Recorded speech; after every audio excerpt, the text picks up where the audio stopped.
La inquietud que plantea Alma a la gente de Zarahemla es: ¿habéis experimentado este potente cambio en vuestros corazones? Y la pregunta para nosotros sería la misma: ¿lo hemos hecho? Hola mis queridos hermanos y hermanas, bienvenidos a un nuevo video del estudio del Evangelio. Hoy veremos el fundamento, la base del mensaje que Alma tenía para el pueblo de Zarahemla. Cómo inicia, cómo empieza, sobre qué se sustentan todas las preguntas que él hace y cuál es el propósito de ello. Hemos recibido su imagen en nuestros rostros, hemos nacido espiritualmente de Dios. Yo soy Daniel Ampudia Lazo, este es el estudio de Ven, Sígueme, bienvenidos.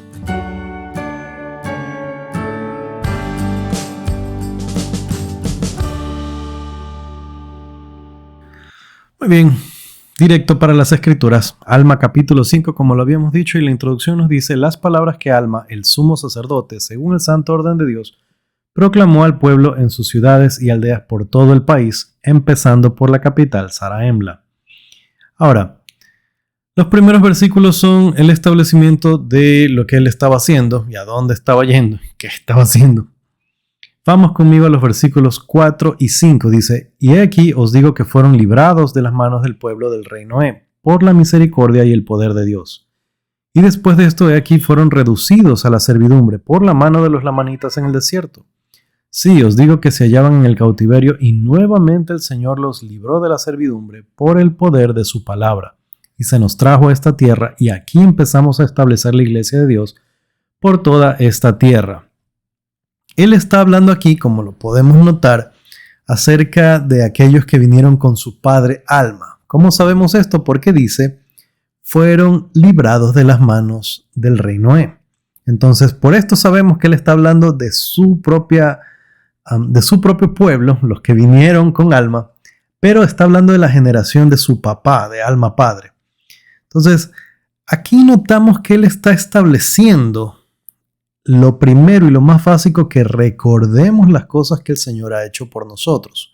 En el caso de ellos, las cosas que Dios había hecho por ellos. Nuevamente, el Señor los libró de la servidumbre por el poder de su palabra. Ahora veamos el 6. Y ahora aquí os digo, hermanos míos, vosotros los que pertenecéis a esta iglesia, ¿habéis retenido suficientemente en la memoria el cautiverio de vuestros padres? Sí, y habéis retenido suficientemente en la memoria la misericordia y longanimidad de Dios para con ellos. Y además, ¿habéis retenido suficientemente en la memoria que Él ha rescatado sus almas del infierno? Fíjense cómo Él establece estas preguntas y van en 3 partes. Una, recordar el cautiverio de sus padres. La otra, si recuerdan la misericordia de Dios por la que sus padres fueron rescatados. Y 3, si han retenido en la memoria que Él rescató sus almas del infierno. Entonces vamos a un hecho histórico, vamos a un principio del Evangelio, que es el que Dios es misericordioso.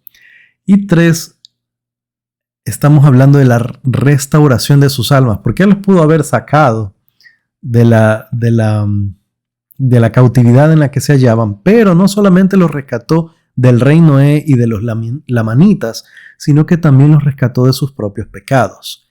Estas 3 cosas ellos debían recordar, y el ejercicio para nosotros en casa debe ser similar. ¿Qué grandes cosas ha hecho Dios por mí? Recuerdo, o tengo siempre en mi mente el recuerdo de que Él es misericordioso, o estamos pensando que la vida es injusta y que todo el tiempo me va mal. Y la tercera, recordar que Él ha perdonado nuestros pecados. Interesante. Continuemos. Ahora, el versículo 8 dice: y os pregunto ahora, hermanos míos, ¿fueron destruidos? He aquí os digo que no lo fueron.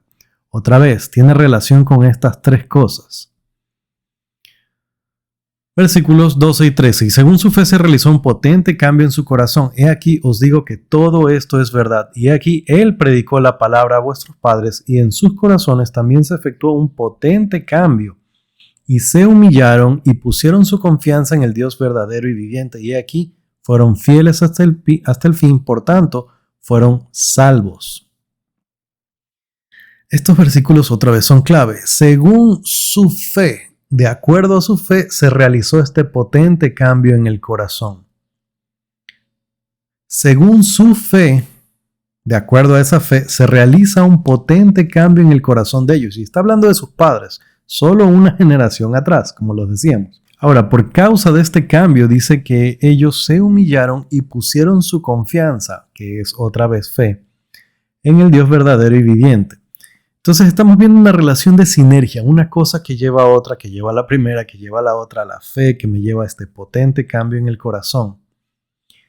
Yo veo en que el hecho de que Alma está haciéndolos pensar en estas cosas, en lo que Dios había hecho por sus padres, y otra vez, dividido en tres partes, lo que hizo, que era histórico, que por nosotros también ha hecho, nosotros deberíamos recordar las cosas que Dios ha hecho por nosotros, recordar por causa de eso que Dios es misericordioso y recordar que también nos salvó de nuestros pecados, nos ha salvado de las situaciones difíciles en las que hemos estado, nos ha salvado de nuestros pecados, Él es misericordioso. Esto lleva a un cambio en el corazón, un potente cambio en el corazón, como lo decía ahí. Y de ahí vienen las preguntas. Pero, ¿qué significa entonces recordar todas estas cosas? Para mí, esto es una clara indicación que debemos ser agradecidos. El problema que ellos estaban teniendo, que lo conversamos la semana pasada, es que se estaban llenando de orgullo. Primero se llenaron de orgullo y se vestían mejor que el resto y trataban de demostrar que eran mejor que el resto. Eventualmente se olvidaron del necesitado. Dejaron de ayudar, dejaron de servir, dejaron de estar ahí para otras personas, al hambriento, al desnudo o a las personas que pasan dificultades por su vida. Olvidaron eso. Para enseñarles, Alma vuelve a la gratitud. Primero recuerden lo que Dios hizo por ustedes. Y en este sentido, me recuerda mucho el gran discurso del rey Benjamín que les enseñó. Nosotros somos siervos que inútiles en la versión antigua. No recuerdo cómo dice en la versión de ahora. Infructíferos o algo así. El punto es que nos hacen recordar que si nosotros hacemos algo, Dios nos bendice. Así que ya nos pagó. Entonces siempre estaremos en deuda con Él. Y si el rey Benjamín servía a los demás, ellos también debían servirse. Si Dios mismo vendría entre los hombres a sacrificarse a sí mismo para servir a todos, ¿cuánta mayor razón tenemos nosotros de servir al prójimo? El mensaje que da Alma es muy parecido. Ser agradecidos con Dios. Y eso nos va a llevar a ayudar a otras personas. Las preguntas en el versículo 14 eran lo que hablábamos en la introducción. Y ahora os pregunto, hermanos míos de la iglesia, ¿habéis nacido espiritualmente de Dios? ¿Habéis recibido su imagen en vuestros rostros? ¿Habéis experimentado este potente cambio en vuestros corazones? ¿Qué cambio? El cambio de dejar el orgullo y ayudar a otras personas. El cambio de confiar en Dios, de tener fe en Él, de que nuestra confianza se haga más fuerte en Él. Ahora, primera pregunta, ¿habéis nacido espiritualmente de Dios? ¿Qué significa eso? Podemos llevar rápidamente la mente a la ocasión en la que Nicodemo le pregunta a Jesús, ¿qué debo hacer? Y Jesucristo le dice, todos tienen que nacer de nuevo. ¿Qué es este nacer de nuevo? El que no naciere del agua y del Espíritu no puede entrar en el reino de los cielos. La respuesta sencilla es bautismo, pero si ampliamos la respuesta, es lo que nos han estado diciendo las autoridades generales por las últimas conferencias, que es hacer convenios con Dios. ¿Habéis nacido espiritualmente de Dios? O en otras palabras, hemos hecho convenios con Dios con el propósito y la intención completa de cumplirlos. La siguiente pregunta. ¿Habéis recibido su imagen en vuestros rostros? Cuando leía esto me puse a pensar. Yo sé que he visto esto en otro lado. Rápidamente me fui a buscar esta escritura y me tocó buscarla. Yo sabía que lo había dicho Jesús a los nefitas. O mejor dicho, sabía que había sucedido durante la visita de Jesús a los nefitas. Tercer Nefi 19:25. Y ocurrió que Jesús los bendijo mientras le dirigían sus oraciones, y la sonrisa de su faz fue sobre ellos. Y los iluminó la luz de su semblante, y aquí estaban tan blancos como el semblante y como los vestidos de Jesús. Y aquí su blancura excedía a toda blancura, sí, no podía haber sobre la tierra cosa tan blanca como su blancura. De este tema del color, no era literalmente que estaban pálidos, que estaban blancos. Pero este tema del color lo conversamos en el video en el que explicamos qué significa la piel oscura que recibieron los lamanitas. Esto es algo similar. Este rostro blanco se refiere a un semblante puro. La sonrisa de su faz fue sobre ellos. Ahora, ¿qué entendemos por tener la sonrisa de Jesucristo? Esto fue una pregunta que yo hice en casa a mi familia para escuchar sus respuestas, para saber cuáles eran sus opiniones. Y lo encontré muy interesante. En el desarrollo salió que una sonrisa de Jesucristo sería una sonrisa de amor, una sonrisa de misericordia, una sonrisa dulce, una sonrisa paciente, longánima. Pero ¿qué significa en la práctica tener una sonrisa misericordiosa? Nosotros no perdonamos pecados, por ejemplo, y no tenemos poder para exaltar y cosas así. Pero para nosotros, ¿qué sería una sonrisa misericordiosa? Cuando alguien comete un error que lo hace sentir tonto o deficiente, nosotros podemos ofrecer una sonrisa.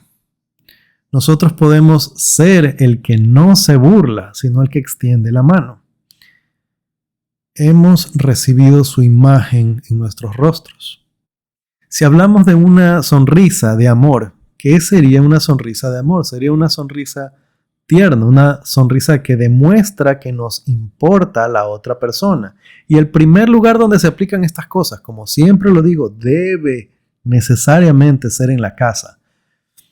En casa, el más prójimo de todos los prójimos es el que está más próximo, son los que están conmigo. Entonces, yo ofrezco una sonrisa cálida a mi familia cuando yo los saludo, cuando los veo. ¿Cómo es mi sonrisa hacia ellos?